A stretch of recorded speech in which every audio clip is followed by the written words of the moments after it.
Solve the inequality. Write your answer in interval notation.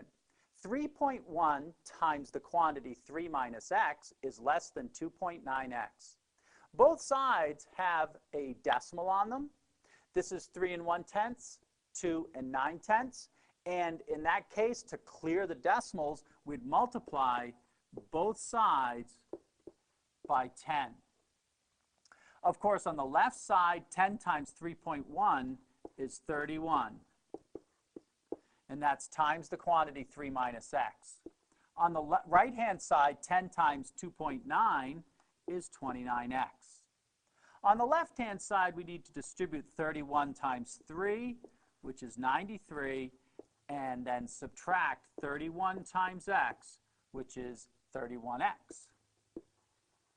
And that's still less than 29x. Now we need to add 31x to both sides.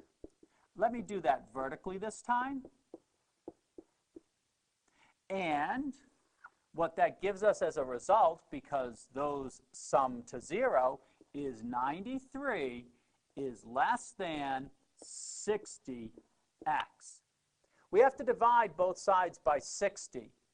And so that would give us an answer of 93 divided by 60 is less than x.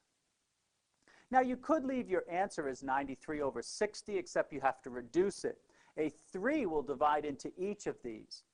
Or you could substitute those numbers into your calculator, and if you were to do that, let me read this from right to left. We would have x is greater than 1.55.